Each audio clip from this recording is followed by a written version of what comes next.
How do you increase your influence in the workplace? In this video, I'm going to share with you exactly how you can increase your influence in the workplace starting today. Here we go. Now, a lot has changed this year. A lot of disruption in every industry due to COVID. Disruption and change are not uncommon in life and in business. No matter the industry, you will experience change due to technology advancements, market shifts, economic conditions, political uncertainty, government regulations, global pandemics, and many other reasons. And if we're not careful, we can get out of sorts. And whenever I get out of sorts, I like to go back to a passage or a truth or a writing that has stood the test of time, something that has been around long before the internet age. And there's one of those quotes that I love to share. It's by a man named James Allen. And he said this. He said, "People are anxious to improve their circumstances, but are unwilling to improve themselves. They therefore remain bound." Now, what is he saying? Well, he's telling people like you, people like me, people that we work with, people that we live with, people that we see on social media. He's saying people are anxious. There's a frustration on the inside. There's an unsettledness going on the inside. People are anxious. People are anxious about what? They're anxious about their circumstances. Anybody watching this right now, just raise your hand wherever you're at. I mean, would you love to see a circumstance change in your life? Just one circumstance? You've got one circumstance I'm sure you'd want to see change. Maybe a relationship. Maybe your income. Maybe you want to see a breakthrough in your business. Well, you're watching this video, so you probably want to see your influence increase. And he says that people are anxious to see the circumstances change, but he says they're unwilling to do the only thing that they have any control over, which is improving themselves. And so what's the result? The result is they therefore remain bound. Year after year, going on the same way, experiencing the same experiences, and asking the same questions. Why am I dealing with the same issues that I dealt with last year, that I dealt with 5 years ago, that I dealt with 10 years ago? Why have I not overcome this problem? But not you, right? Not after this training, not after listening to this 30-minute training. You're going to be cured of all your problems. And no, I wish I could say that. This is not a magic video. You've got to put in the practice. You got to take action in your life. But like the great Jim Rohn said, he said this. He said, "We can't change our destination overnight, but we can change our direction." And that's my hope for you in this short teaching that I have for you today. And I hope that you make a choice today to grab hold of one of these 7 steps that I'm going to share with you. One of these 7 qualities of an influential person, that you grab hold of one of them and you say, I'm going to put some energy and effort and discipline and some action behind my good intentions. And I'm going to change my direction so that this time next year, I'm in a new destination. All right, let's jump in. Let's talk about influence. So how do you increase your influence in the workplace? Now, this teaching today, it's for leaders, it's for sales professionals, it's for team members, for business owners, entrepreneurs. The information I'm going to share with you today is universal because it has to do with people. And as a human behavior consultant, I teach my clients how to deal with people. We all have so many things in common, and we really only see a few types of people in the marketplace. And if you can learn to identify the common themes and thought patterns that people fall into, you too can become an expert people person. Now, that's a teaching for another day. I do not have the time at my command today to train you in the techniques that I'm hinting around, but the information that I share is in every single video I create. So if you find value in this training, consider liking the video and possibly subscribing to my channel so you can learn to increase your influence. Now, I'm going to share with you a fantastic teaching that I've shared with many groups and had great results. In this training, I'll share with you the essential qualities of influential people. If you can increase your skill set in just one of these areas over the next year, you will increase your ability to lead, to sell, or to share your thoughts and opinions. Not only will people be more willing to hear you out, they will be more likely to side with you, which is another way of saying you'll have greater influence in their life. I have a great story from a friend. My friend was in the Air Force. He was a colonel in the Air Force. He's retired now. And we were just talking the other day. He was telling me a great story about influence. Now, he was in leadership on a base. He was the colonel, like I said, and his daughter just so happened to be in the Air Force as well. And she was stationed on that same base. And she's trying to go out, grab a bite to eat, maybe hang out, meet some new friends, just relax in a local restaurant. And she went to this local watering hole and she met some folks and was hanging out with them. And as they're in conversation, they asked, "So what's your name?" And she said, "My name is Rebecca." And they said, "Okay, Rebecca what?" And she hesitated and she said, "Rebecca Gleason." And they said, like Colonel Gleason? "Are you related to Colonel Gleason?" She said, yeah, that's my dad. And for the rest of the night, they were different to her. They were different around her, and everything they did, everything they said was filtered through the relationship that she had. You see, the influence of her father, my friend, the colonel, the influence of her father had sway over those men. That's influence. That's what I'm talking about today, my friend. Colonel Gleason wasn't even in the room, but his influence was there in his place. Now, the Latin root word for influence means inflow. And just like a great river like the Mississippi River, many tributaries come alongside that river and they get in flow with the Mississippi River. Well, you want to be a Mississippi River. You want to do the things and have the qualities and engage in the actions and the activities where other people come in flow with you. Let me be very clear. This is not manipulation. It's not coercing people. I'd never teach you that. I don't do that myself. It's about influence. It's about having something big that people can rally around. It's about big ideas and getting the right people around your idea, getting them in flow with you and going in the same direction that you're going in. That's what influence is. That's what you need if you're going to increase your sales. If you want your points, your presentations, your opinions to count, you have to increase your influence. What's the point of having an opinion if no one cares, right? You want your opinion to count no matter where you are in the organizational structure of the business or the corporation that you're in. You want your opinions to count. You want your opinions to count with your spouse, with your friends, with your significant other, with your children. This is influence, my friends. And these 7 qualities of influential people that I'm going to share with you, they're universal. So let's jump into it. Here we go. Quality number 1 is communication. Now, communication is the ability to say what you want to say and people get it. Many people are talking, very few are understanding. So what I'm working on this year, my word for the year, is communication. Communication, that's it. Communication, interpersonal communication, business communication.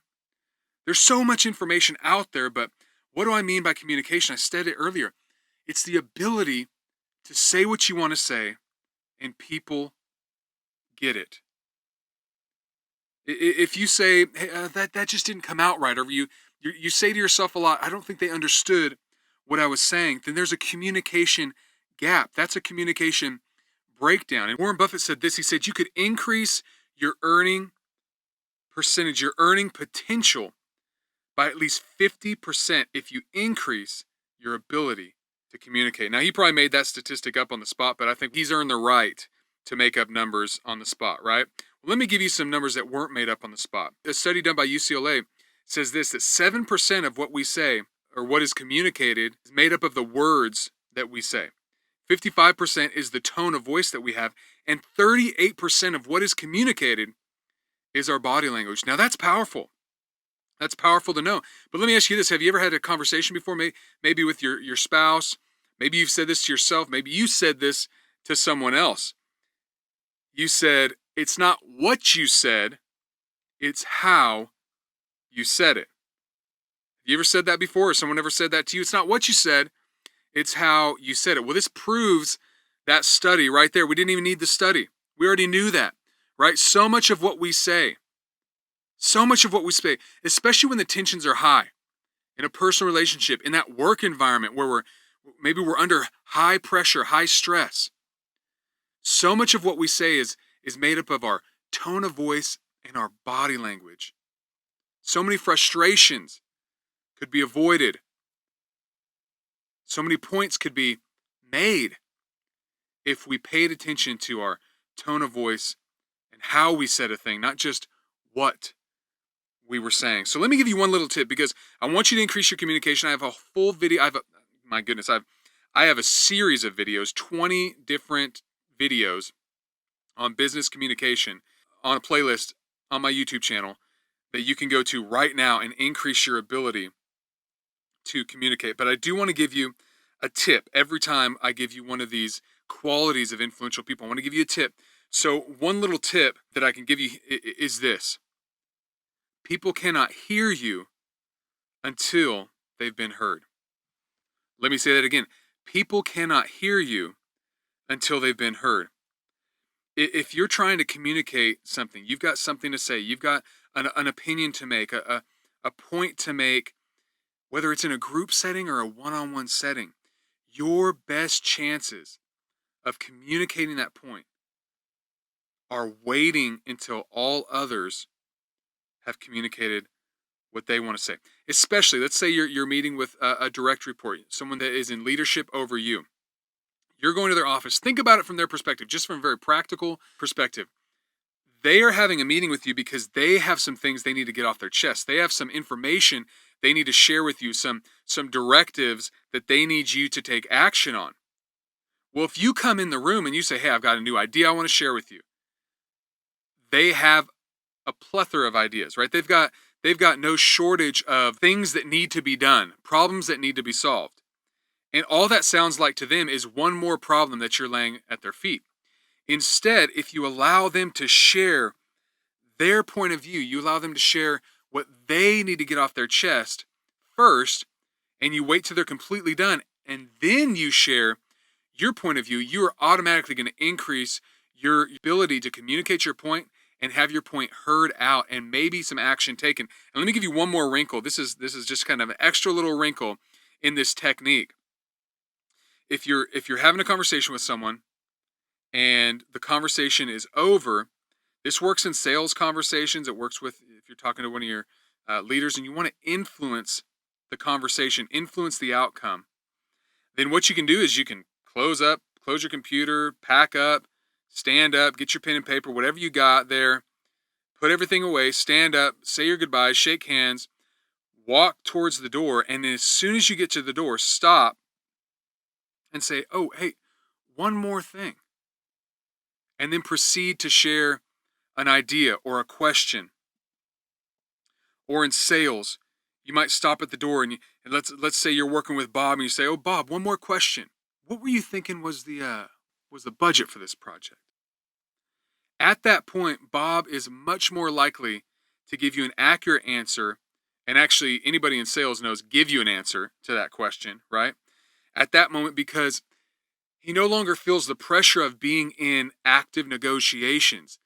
In his mind, he's closed that down. We're no longer negotiating, and now we're just having conversation, and they're much more likely to answer you in a positive way, in the way that you're looking for to get the information that you need. Okay, so the first quality of an influential person is probably really the most important quality of influential people, and that is to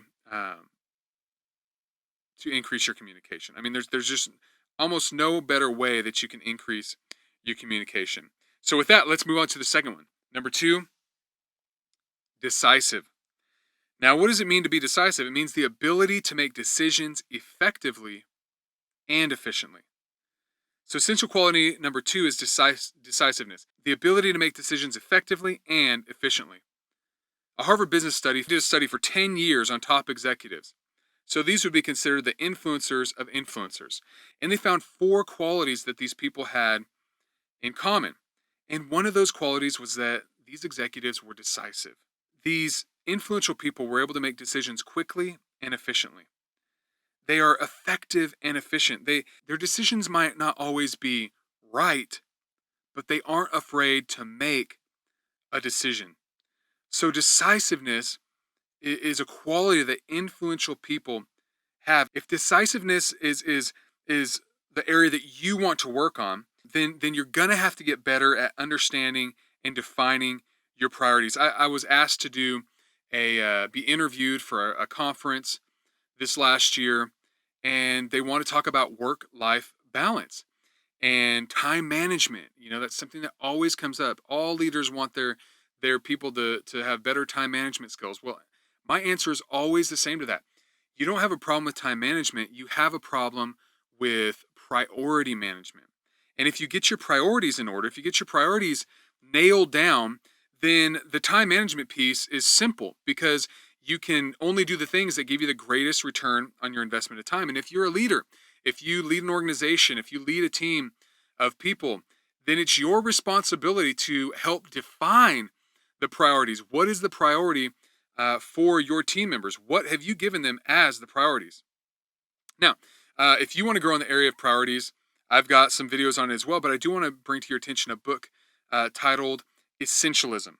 And it's a fantastic book. I've read it multiple times. I was just talking with two other fellow coaches the other day, and one of them is reading through this book. So it's a fantastic book. And there's a story in there that makes this point about priorities, and I want to share it. And it goes like this. It says, Cynthia once told me a story about the time her father had made plans to take her on a night out in San Francisco. Now, 12-year-old Cynthia and her father had been planning the date for months. They had a whole itinerary planned down to the minute. She would attend the last hour of his presentation and then meet him at the back of the room at 4:30 and leave quickly before anyone tried to talk to him. They would catch a trolley car to Chinatown, eat Chinese food, which was their favorite, get a souvenir, see the sights for a while, and then catch a flick.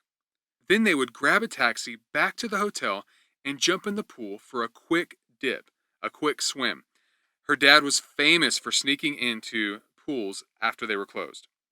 They would then order a hot fudge sundae from room service and watch the late, late show. They discussed the details over and over before they left. The anticipation was part of the whole experience. This was all going according to plan. And as her father left the convention center, he ran into an old college friend, a business associate. And it had been years since they had seen each other, and Cynthia watched as they embraced enthusiastically. His friend said in effect, "I'm so glad you're doing some work with our company. When my wife and I heard about this, we thought it would be perfect.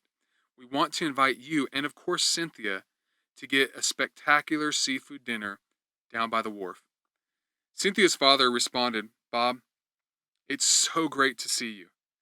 Dinner at the wharf sounds great." At this point, Cynthia was crestfallen. Her daydreams of trolley rides and ice cream sundaes evaporated in an instant. Plus, she hated seafood, and she could just imagine how bored she would be listening to the adults talk all night. But then her father continued. He said, "But not tonight." He said, "Cynthia and I have a special day planned, don't we?" And he winked at Cynthia and grabbed her hand, and they ran out the door and continued with what was an unforgettable night in San Francisco. As it happens, Cynthia's father was the management thinker Stephen R. Covey, an author of The 7 Habits of Highly Effective People, who had passed away only weeks before Cynthia told the author this story. So with deep emotion, she recalled that evening in San Francisco. His simple decision bonded him to his daughter forever, because she knew what mattered most to him. She knew his priorities, and his priority was her. Now, friends, that wasn't a decision that Stephen Covey made in that moment. That was a pre-made decision. That's a decision he had made earlier in that day. That's a decision that he had made earlier in his life where he said, my daughter is going to be the priority. And part of that means that I am going to make her and show her that she comes before extracurricular activities with work friends. It was an easy decision. If we get our priorities right, then we can more effectively and efficiently make decisions. All right. Now we need to keep going, but I do want to tell you this. Here's a quick tip. Here's a question you need to have in your back pocket at all times. When the day gets out of control, when the day is going great, at the end of the week, at the beginning of the week, all the time, this is a fantastic question to ask yourself, and it's this: what's important now? All right, on to quality number 3. I better get moving. Quality number 3 is this: confidence. Feeling or showing confidence in oneself, being self assured. Influential people are confident. They're confident people. In a study done by Florida State University and Brown University found that high self-esteem makes people more willing to speak up in groups and criticize the group's approach. Now, leadership does not stem directly from self-esteem, but self-esteem may have indirect effects. What does that mean? It means more often than not, people in leadership roles, they speak their mind. They share their opinion. And that's how they get those roles. They're seen as confident, self-assured, with self-esteem. So they get those leadership positions. Now I have another video on my channel where I talk all about confidence and self-esteem. You can search it on my channel page. And in that video, I have a hack in there because, that's what people want, right? They want a hack of how do I get more confident. And so I have a hack in there that you can use to instantly experience a greater state of confidence. And it works. It works. It's a fantastic hack, and I encourage you to check that out. But I don't want to just give you a hack. I want to tell you, how do you build confidence for the long term? And there's a great quote by General Patton. And he says this. He says, "You fight like you train." What does that mean? That means you play on game day like you practice. And so the same thing is true in business. If you want confidence, you've got to practice. There's no easy way. You just have to practice. If you want to learn how to speak better, you got to go to Toastmasters or get in a John Maxwell speaking group. You got to get better at speaking in front of people, and that's going to take practice if that's something you want to do. If you've ever done a presentation before, I hope you practice, because doing it in your head is not the same, right? You get there and you have this presentation and you say, "Hey, you should go with us, and you should buy our products because we're good and we'll take care of you," and you just start using all these vague terms. Why? Because you didn't practice. You didn't go through and you can't name off the reasons why you are the answer, why you are the person for the job, why your company, here are the statistics, and here are the reviews, and here are what others have said. But if you had practiced it, you fight like you train. So however you want to show up for whatever it is you do, whether it's presenting, public presentations, whether it's having a conversation, a challenging conversation with someone on your team. A lot of what I do in my coaching conversations, I just got out of a coaching conversation, is we do role playing. And sometimes I cross over from coaching into mentoring, and I embody the type of behavior that I want to see happen. And then we practice it. In sales training, we role play. We talk through. We work through, what's your opening line? What's your opening pitch?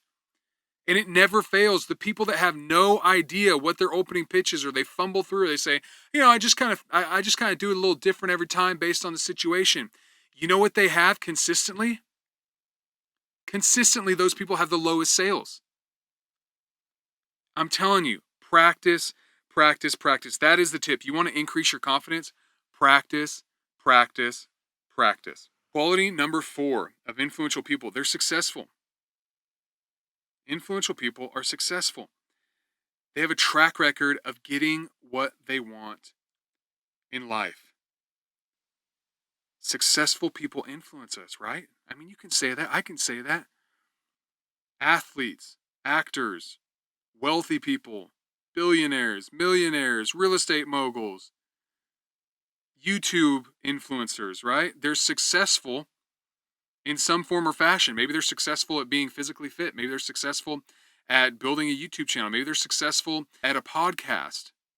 And now they teach other people how to do a podcast. They have influence because of their success. I was listening to an audiobook while I was driving down the road the other day, and I was trying to get better. I'm always trying to get better in communication. And this particular book had a list of 8 secrets to success. The man who wrote this book was Richard St. John, and he wrote this book and he recognized these traits of successful people after interviewing 500 highly successful people. People like Bill Gates, Richard Branson, Martha Stewart, Ben Cohen, who's the founder of Ben and Jerry's Ice Cream.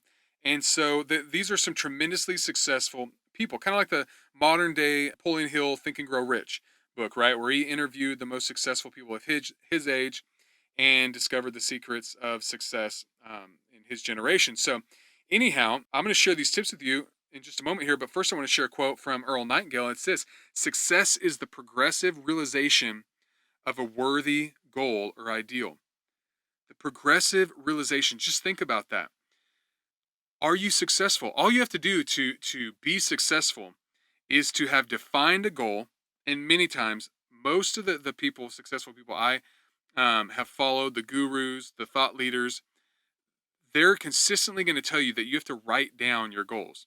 But anyways, to be successful based on this definition, you have to first define your goal. Figure out what your goal in life is, and then just start moving towards it. Now, if you initially set a timeline and you don't meet that timeline, don't change the goal. Change the timeline. Change how much time you're giving yourself to achieve that goal. But be working towards that goal. And if you're working towards that goal and you're progressively getting closer and closer and closer towards that goal, then you are successful, my friend. Pump yourself up. Now, if you don't have a goal yet, if you don't know where you're going or what you want to do, or you're searching for purpose and meaning and direction, then I once again want to direct you to my training. And I've got a card in the notes here, or in the cards up above. I have a link where it's the power of a pre-made decision, a strategic career coaching program. You can, for free, watch this webinar, download a, 15, 20 page packet that I've created for you that will help you get clear on your goal, on your direction, where you're trying to go. And that's my gift to you. Hey, my goal, my purpose in life is this. My dream is to help you live yours. And so, of course, I'd make it as easy as possible for you to clearly define your dream, because that enables me to do what I was placed here on earth to do, which is help you identify your dream and get closer to that dream. That's my hope. That's my only motivation there with that training. So I hope you click on that link if you're unclear on your goals or your direction. Click on that, check it out. Let me share with you 3 of this guy's 8 traits of successful people. All right, here's one of the 3. One of the 3 is this: do what you're passionate about. Number 1 is the people are passionate about what they're doing. They do it because they love it. This is what he found out in his interviews. Passion tops the list. From 500 interviews with highly successful people, what topped the list? What was consistent among all of them? They were passionate about what they do. So figure out what you're passionate about. I already gave you. You can watch my webinar, or you can find some other resource, or just sit down and think about it. But whatever you do, just figure out what you're passionate about. And I know you've heard this before, but this is the one thing that he found. He said, do what successful people do and follow your heart. He said that's the key to success. And he talks about it in his video. He wanted to be a prolific photographer, and against all wise counsel of his friends, he did it because he was passionate about it. And he ended up doing very well at it because he was so passionate about it. All right, tip number 2 that he shares about what successful people have in common. Number 2 is this: they have fun doing what they do. They have fun doing it. They work hard, but they work hard while having fun. Now, this resonates with me. I've heard people say you don't have to work hard. Work smarter, not harder. And I get that. I want to leverage technology. I want to delegate. I want to use my brain and think through things and not just brute force. But at the end of the day, you're going to have to work harder, outwork, do better, get better than your competition. So those 3 tips, I hope those help you out, that he shared about successful people. You want to do what you're passionate about, have fun while you're doing it, and work hard. Work hard. All right, let's keep going. The 5th quality is competence. being good at what it is you do and knowing the details of your industry. The same study that I mentioned earlier by Harvard Business Review that followed highly effective, highly influential executives for 10 years, they found this, that one of the 4 qualities that these executives had is that they were competent. They knew their industry. They knew how to do their job. But there are some ways that we can get more competent in what we do. And once again, I've got a full video that talks about this, but I want to give you one of the ways today. And one of those ways is to find a mentor. Find a mentor. Now, when I say that, find a mentor, take them out to lunch, and buy the lunch. That's the key, right? If you find a mentor and you ask them to lunch, you don't split the check. You don't have them buy. You buy the lunch. And then just another tip, you don't ask to go out to lunch again until you've done what they told you to do in that first meeting. If you fail to do that and you're just taking them out to lunch and you're just asking them questions and you're not taking action, then all you are is an asshole. There's a K there. You're an asshole, right? You're just asking questions and not doing anything. And anyone who's successful, that's just going to irritate them if you do that. So don't do that. But if you want to get more competent, find a mentor. Well, who's a mentor? How do I define a mentor? A mentor is someone that's living your dream or a portion of it. And they have expertise in that area. And you take them and you grab them and you take them out to lunch, or you reach out to them on social media. I found mentors online through instant messaging. I've been able to ask questions, engage, go back and forth, learn, grow. You can find a mentor through a book. I can mentor you through this YouTube channel. There's so many different ways, but a wonderful way, the best way, is to find someone around your area, around your life, that is living your dream, and to ask them to lunch, to breakfast, and ask them a couple questions and take notes and put into practice what they share with you. But another Harvard study found on this same point that people who ask for help, they appear to be more competent than those who don't. Now think about this for just a minute. If you're highly successful, maybe you say you're the boss of your organization, you're the leader, right? And you have someone that comes to you and says, hey, you own your own business. You're the boss here. You're the leader here. I want to be where you are. What do I have to do? What did you do? How did you get competent? What skills did you increase? From a very human, natural perspective, think about this. If someone comes to you and says that, you're going to go, well, obviously this person is smart because they came to me for help. That makes them a borderline genius because they know where to come for help in this area.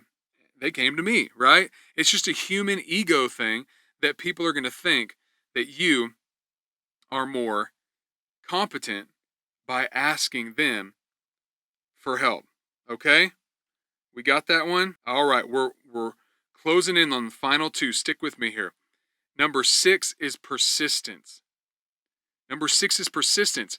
Persistence I define this way: continuing for a long or longer than usual time. And I like my definition of persistence. I think it's a pretty good definition. I think it's the idea that you have that stick-to-itness, right? Continuing for long or longer than usual time, right? Outlasting, persisting the competition. But my buddy that I interviewed, I asked him, I have a full video, his name's Brawn Lide. I think it's just called Brawn Lide Video on Persistence or something like that. But I asked him for his definition, and I think he has the better definition. He says this, he says, persistence is the mindset that says, I'll figure out a way. I love that. I think that's so good. Persistence is the mindset that says, I'll figure out a way. I'll figure out a way. It's not patience. It's not just I'll stick around and I'll be patient. It's not just I'm just going to stay in here until things kind of change. I'm going to figure out a way to make this work. I'm going to figure out a way to get my sales up. I'm going to figure out a way to lead this team. I'm going to figure out a way to communicate better. I will figure out a way to start this business. Whatever it takes, whatever I got to do, I'm going to figure out a way. I love that. And I also love this quote from Napoleon Hill. Napoleon Hill says this. He says, one thing we all know, if one does not possess persistence, one does not achieve noteworthy success in any calling. In any calling. It's one of those realities of the crock pot versus the microwave, right? I mean, the crock pot tastes so much better, right? It's so much sweeter in those moments, those important things, those important times in life when we take the time. We don't want a pizza pocket career, right? We all know that we could be satiated by a pizza pocket, but my friends, that slow roasted meat, if you're a meat eater. Now, my brother-in-law made some prime rib for Thanksgiving last year. I hope he does it again this year. And it was way better than turkey. It was so slow cooked. It tastes so much better. So much better in that way. You want your career, you want your accomplishments to take a little persistence, take a little fight out of you, take a little time, take a little push through, take a little time for you to stick through and overcome. If you're going to achieve that, you've got to persist. And one thing that Napoleon Hill says, and I mentioned him earlier with his Think and Grow Rich and his 15 Laws of Success, in his interviews of highly successful people in his day and age, 100 years ago, he found one of the first steps in being persistent is definiteness of purpose. So the tip for you on persistence is this: get clear on your purpose. And I've given you many, many, many options and told you so many times of how my webinar can help you do that. But just figure out your purpose. Get clear on your purpose. It's a characteristic of highly successful people. It's a characteristic of highly influential people. And when you have that strong motive, it forces you to overcome challenging situations. And I'm working with a gentleman that he's working to become a Chick-fil-A operator. Now, apparently it's harder to become a Chick-fil-A operator than it is to be accepted at Stanford University.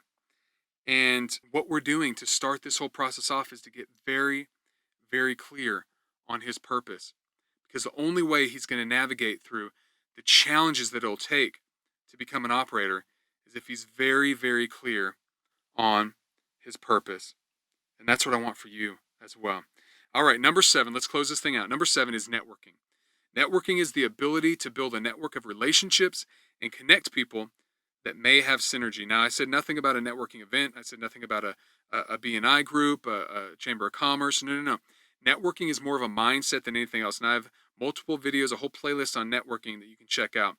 But networking is the ability to build a network of relationships and connect people that may have synergy. You can do that through emails. You can do that through coffees. You can do that through Zoom sessions, through inviting a few people together. Connecting people that may have synergy strengthens your network. And I have many different tips on how you can increase as a networker, but I just want to give you this tip today. Networking is a long-term investment. I want you to think farming, not hunting. Farming, not hunting. It's not a, you're not going to go to a networking event. You're not going to meet someone for the first time and bam, do business with them. No. Networking is about building relationships, serving other people. And over time, as you water those relationships, as you add fertilizer to keep the illustration going a little longer, right?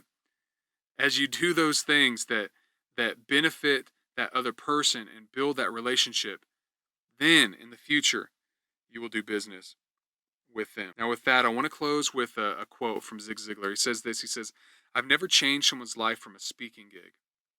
But if they buy my tapes and cassettes, I have a shot at changing their life." Now, I'm not trying to sell you any tapes or cassettes, but what I do have is, we're so fortunate to live in the internet age.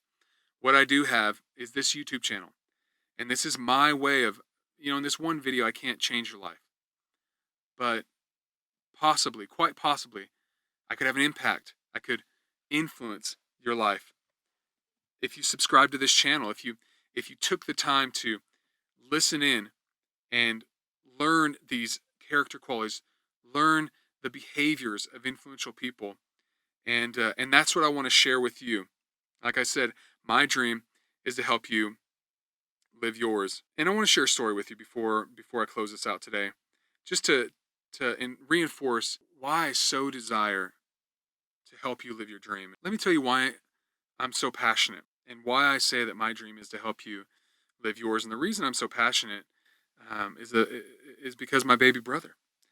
And I call him my baby brother not because he's a baby, but because every year I keep having birthdays and he doesn't. Because at the age of 25, he died way too soon. And he didn't have a chance to live his dream. And if I'm honest, I don't even know if he had time to truly define what his dream was. And when I talk about wanting to help you live your dream, that passion and that desire that I have, it comes from that place. It's a deep place, a place of purpose, where I believe that what I'm here on earth to do is to help you live your dream. And so I thank you so much for listening to this training today. I hope it helps you. Please drop a comment below.